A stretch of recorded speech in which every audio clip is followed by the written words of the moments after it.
Nous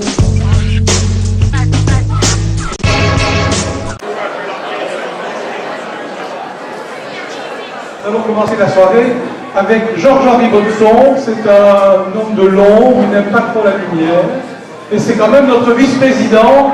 Alors, Georges-Henri, la question est un petit peu, puisque c'est la conclusion de la saison 2012-2013, question très traditionnelle. Est-ce que c'est une saison réussite ou une saison échec? Une très bonne question, je vais répondre pas à la normande, mais je vais dire oui et non. Oui, puisque nous avons une belle restructuration, nous sommes dans un club en pleine reconstruction, nous gagnons de la crédibilité, nous rendons la fierté à nos supporters, nous faisons plein de choses, nous voyons venir vers nous toute des marques de sympathie que le club n'avait plus connues depuis longtemps. Financièrement, on a rétabli la situation, donc tous ces signaux-là sont positifs, mais si je vous dis que je suis très heureux de la saison sportive, non. Là, on a, comme Alain vient de vous le dire, on a joué peut-être, j'ai oublié de parler de la coupe, on a 5 tours en coupe, on a 4 matchs dans le tour final. L'année dernière, ça s'était soldé par 2 matchs de coupe et 1 match de tour final. On progresse. On progresse maintenant, on veut sortir de cette ornière, on va en sortir le plus vite possible. Et bon, mais la déception est là. Parlons, Georges-Henri, de la saison prochaine, d'abord au niveau sportif. C'est clair, l'ambition, la volonté, presque le devoir, c'est cette fois-ci de monter en division 3. Ben, c'est la mission que nous nous assignons, c'est sûr. On va y mettre tous les moyens. Je veux dire qu'on ne veut pas rester dans cette promotion, ce nominal est trop, mais on doit aussi suivre la structuration du club et la mise à disposition d'infrastructures, des choses dont nous avons peut-être parlé aussi. Monter trop vite, c'est pas très bien. Donc cette année, c'est celle-là. Nous avons tous les moyens et nous avons engagé un directeur sportif pour nous mener à cette fin. Nous avons aussi engagé dans un autre domaine une manager, Mme Tam, qui est présente dans la salle et qui est notre manager, je ne veux pas dire opérationnel, manager pour tout le reste. Hein. Un manager sportif et un manager pour tout le reste dans le club. Donc, au niveau structure, on se donne tous les moyens. Une balle sur le piqué, une balle sur la latte, un pénalty raté, ça peut arriver, mais en tout cas, on veut et on montrera. Alors, vous avez parlé de structure, parlons aussi d'infrastructure, puisqu'il y a quand même des choses qui bougent à ce niveau-là, notamment au niveau des projets de la Rivaton. Oui, là c'est un sujet qui me ravit, puisque je n'oublierai jamais Robert Wassège quand j'ai fait sa connaissance à travers les rencontres que nous avons eues au club. Robert Wassège avait répondu à un journaliste, nous sommes encore le seul club de SDF. Et ce club de SDF, on l'a dit, on peut en sortir aussi. Donc il y a un projet qui s'est très vite mis en marche, c'est le projet de la Rivaton, pour recentraliser notre école des jeunes, qui entre-temps est hébergée à Varennes. L'école des jeunes est présidée par René Paulus, donc je salue la présence, même titre que celle de Philippe Lavalu, Dr Lavalu, Dr Guilaine. Les 2 publics sont là, c'est bien, qui sont aussi administrateurs et actionnaires du club. Donc le DJ est à Varennes. Il est prévu que fin de la saison prochaine, voire milieu de saison suivante, elle soit rapatriée Rivaton. Donc ça c'est un dossier qui a abouti. Ce n'est plus un dossier, une promesse, ce n'est plus des plans, c'est une maquette, c'est la ville de Liège qui a désigné un auteur de projet, ce sont vraiment c'est plus concret, le timing est là, les budgets sont là, et ça se réalisera avec les aléas de tout ce qui peut se passer dans la construction. Mais à mon avis, dans les 12 à 18 mois, ce sera fait. On peut dire que le projet d'Ariaton est plus que sur les rails, ça c'est vraiment une bonne nouvelle pour tous les jeunes de l'école des jeunes. Et puis alors, on parle quand même aussi, Georges-Henri, parfois à mots couverts, mais de moins en moins, d'un projet de stade, et ça, on n'a pas non plus de la fumée ou du brouillard. Non, là je vais vous en parler de manière découverte, puisque tu en parles de manière découverte.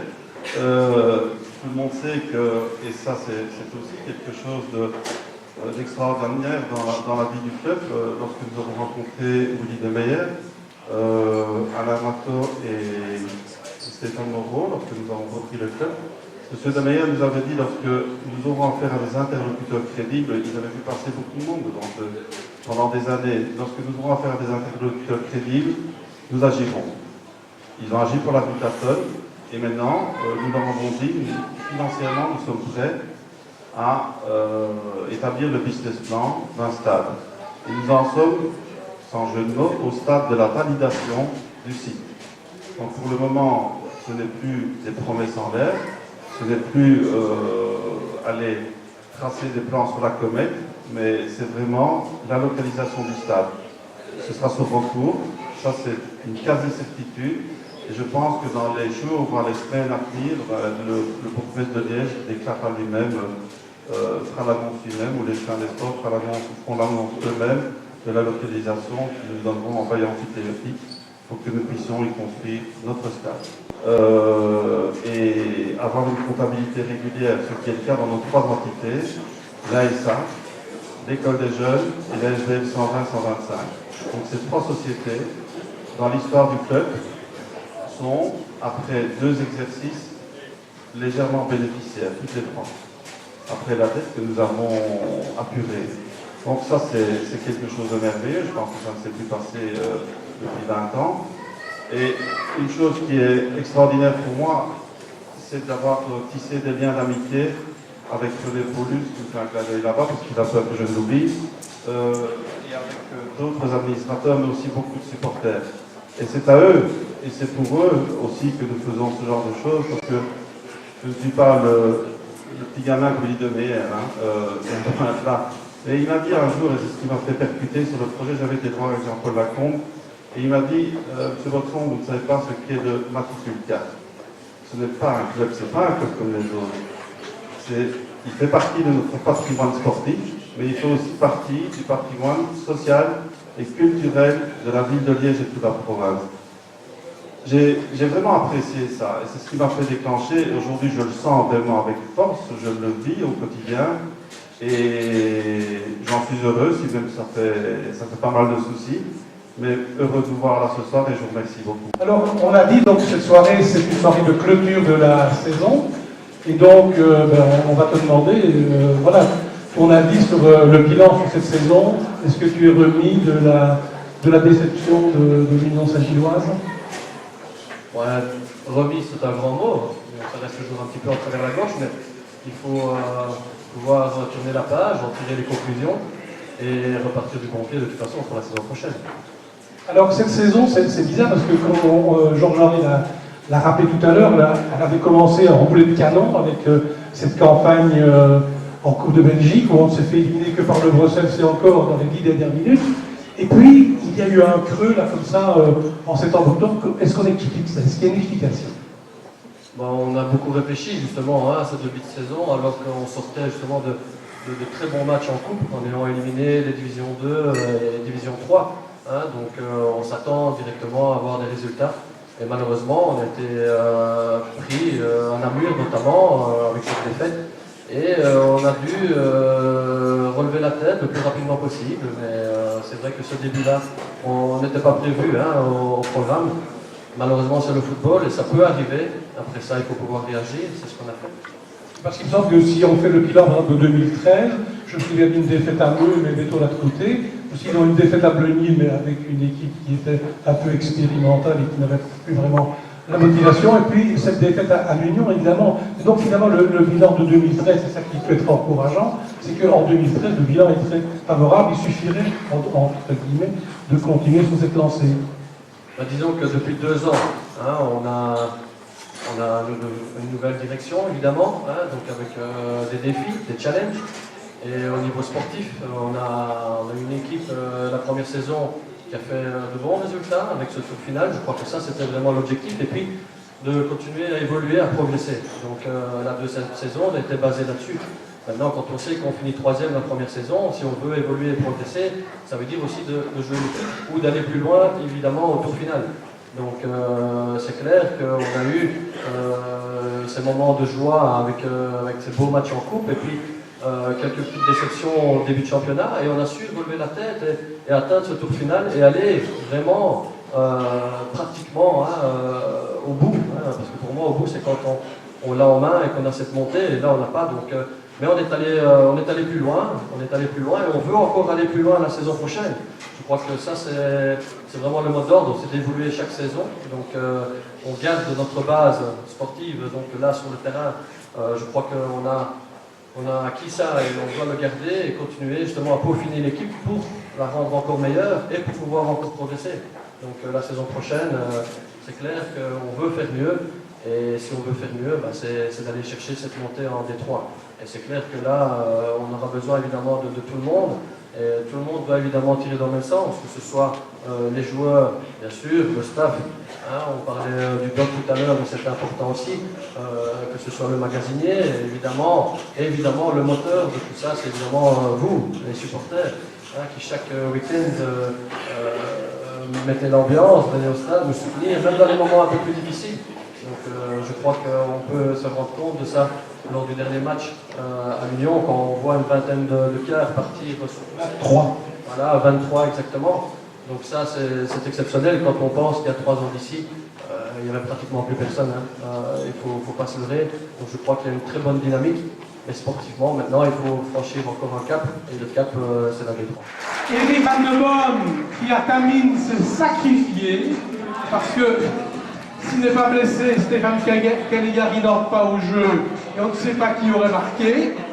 Je signale. Donc merci Eric de t'être sacrifié. Et je propose d'ailleurs de commencer tout de suite, Eric. Comment vas-tu? Parce que c'est quand même ça la question. Hein. Ouais, très bien. J'ai vu le médecin, donc je peux reprendre les entraînements normalement avec le groupe dès la reprise. Malheureusement pour jouer, je devrais attendre fin juillet, donc je vais rater le match contre Anderlecht. Mais bon, le plus important c'est le championnat, donc mais je serai là pour ça. Alors, toi aussi, tu es revenu cette année comme Gaëtan, hein, tu es de division 3, tu aurais pu y rester d'ailleurs, tu serais peut-être en D2, hein, entre nous. Donc ta volonté, c'est vraiment de monter le club et que cet objectif de la D3, cette fois-ci, on ne peut pas le rater l'année prochaine. Oui, tout à fait. J'avais signé à Liège pour être champion, tout simplement, ou pour monter via le tour final. Malheureusement, les circonstances ont fait qu'on l'a raté de peu de choses, je pense, finalement. Mais bon, l'année prochaine, ouais, l'objectif est là et on fera tout pour le réaliser. Merci Eric, on l'applaudit encore. On le remercie. Je tourne vers Gaëtan Oudor, notre vaillant capitaine. Alors, je dis vaillant capitaine, mais aussi très sensible, parce que j'étais sur le terrain en face de toi à la fin du match contre l'Union Saint-Gilloise, et je vais trahir personne en disant que tu avais presque le larme aux yeux. Oui, effectivement, je pense que c'était une grosse déception. Pour moi, ça c'était vraiment une très grosse déception. On avait des objectifs début d'année. On n'a pas réussi à les réaliser. On a quand même fait beaucoup d'efforts durant toute la saison pour atteindre cet objectif-là. Ici, on a vraiment échoué devant le dernier obstacle et c'est vraiment désolant. Alors toi aussi, tu étais revenu à Liège, d'abord parce que c'est ton club de cœur, mais aussi avec l'espoir de remonter, puisque tu étais d'Artigues-le-Mont en D2. Donc ta volonté, à toi aussi, comme celle d'Éric, c'est de retrouver au plus vite la division 3. Oui, c'est sûr, c'était une de mes premières questions quand je suis revenu à Liège, c'était est-ce que l'objectif c'est la montée? On m'a dit directement oui, c'était la raison principale pour laquelle je suis revenu. C'est sûr que si ça n'a pas été fait cette année-ci, il faut absolument que ça se fasse l'année prochaine. Qu'est-ce qui a manqué finalement? Parce que échouer si près du but, d'abord c'est ralent, mais ça aussi ça interpelle. Qu'est-ce qu'il a manqué? Il manque un petit quelque chose à l'équipe pour survoler le championnat comme Simon l'a fait? Je pense qu'il ne manquait pas qu'une petite chose, il en a manqué plusieurs à différents échelons, je vais dire ça comme ça. Mais maintenant, voilà, ici, je pense qu'il manque quand même très peu de choses dans beaucoup de secteurs, on va dire, pour atteindre l'objectif qui est d'être champion l'année prochaine. On en parle tout à l'heure avec Gaëtan Anglevert, mais ça bouge au niveau des transferts, vous en saurez plus tout à l'heure. Donc l'équipe va être renforcée avec comme seul objectif d'être champion. C'est sûr, il n'y a qu'un mot qui sera dans toute la tête l'année prochaine. Ce sera dès le premier match, dès la première minute de jeu dans le championnat, ce sera d'être champion. Maintenant, on pourra se permettre des échecs parce que personne n'est infaillible, on va dire ça comme ça. Mais il faudra savoir vite se relever et toujours avoir qu'un mot, être champion. Alors, chers amis, j'ai à côté de moi un certain Gaëtan Anglebert, qui est notre directeur sportif. Je me souviens, moi, lorsque j'étais encore un jeune journaliste, enfin non, pas tout à fait jeune, mais je me souviens de ses débuts à Bureau Fosse quand il arpentait le flanc droit d'un point de corner à l'autre. On se disait, mais est-ce qu'il n'est jamais fatigué, celui-là, ou quoi? Et puis, vous savez qu'il a fait une brillante carrière au Football Club de Bruges. Hein. J'ai encore revu récemment la vidéo du match France-Belgique 1-2, où Gaëtan était là. Il a embrassé notamment Marc Wilmots, qui avait marqué le but de la victoire. Je ne me trompe pas. Ouais. Alors Gaëtan, mais maintenant, ça sont des souvenirs. Mais nous, on est ici pour regarder vers l'avenir et vers le mois de mai 2014, qui doit normalement, Gaëtan, nous amener à la division 3. On l'a déjà dit, mais on le répète, c'est vraiment l'objectif de la prochaine saison. Bien sûr que c'est l'objectif. Est-ce qu'on entend bien? Parce que tout à l'heure... Alors, tu vas... Donc c'est bel et bien l'objectif. Bon, le club a été repris il y a 2 ans, comme M. Watson l'a dit. Au niveau financier, tout est en ordre, mais au niveau sportif, il faut reconnaître que cette saison-ci a été quand même un peu décevante, parce qu'on a entendu qu'on a fait soi-disant mieux que l'année dernière, mais gagner 2 matchs de plus, que ce soit en coupe ou dans le tour final, c'est pas forcément faire mieux. Il fallait autrement pas encore faire mieux la saison prochaine en disant on termine 3e, on va au tour final au même niveau et on ne monte pas. Donc le seul objectif c'est la montée et si possible par le championnat, oui.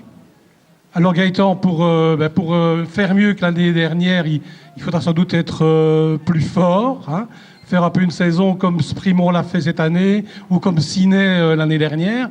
Donc l'objectif, c'est clairement d'avoir une équipe plus forte que celle de cette saison, même si on doit quand même féliciter les joueurs qui ont donné sans doute, en tout cas la plupart d'entre eux, le meilleur d'eux-mêmes. Alors, un petit point sur les transferts. On a déjà annoncé quelques transferts. Tu peux les rappeler? Oui, donc on a trouvé sur la saison passée qu'au niveau offensif, il y avait de gros manquements. Donc il y avait des lacunes pour pouvoir apporter le danger devant le but. Et donc c'est surtout à ce niveau-là qu'on essaye de se renforcer. Au niveau défensif, on avait une bonne défense et on garde 3-4 éléments. Et il y a Vincent Dejoie, donc il y a un jeune qui a joué au Standard qui rejoint l'équipe, oui. Au niveau des gardiens aussi, je pense qu'on a eu quelques petits soucis dans les matchs où on a dû remplacer Nicolas. Et donc les gardiens qui étaient là, qui étaient second, 3e et 4e ne restent pas. Ils sont remplacés par 2 jeunes. Donc il y a Damiano Perazzelli qui est là. Et normalement encore un autre qui va arriver, oui. Donc 2 gardiens qui ont moins de 19 ans. Hein. Oui, qui sont jeunes, puisque je pense que l'objectif du club aussi, c'est de montrer que les jeunes ont leur chance. Donc aussi, si on leur propose un projet sur 2-3 ans, ils ont le temps au départ de voir ce que c'est le monde aussi adulte, puisque ils ont joué en jeunes jusque-là. Et d'ici 1 an ou 2, avoir vraiment leur chance à 100% pour devenir le gardien de l'équipe. Oui. Alors au niveau des joueurs de champ, donc on a Antonio Caramazza, François Henke, Laurent Gomez, Julien Meunier. Ça en fait déjà 4 qu'on va vous présenter dans un instant. Mais la campagne des transferts n'est pas terminée. On cherche encore un costaud pour jouer devant. On cherche encore 1 ou 2 attaquants, oui. Donc des joueurs qui sont capables d'apporter un peu plus de poids que ce qu'on avait cette saison-ci.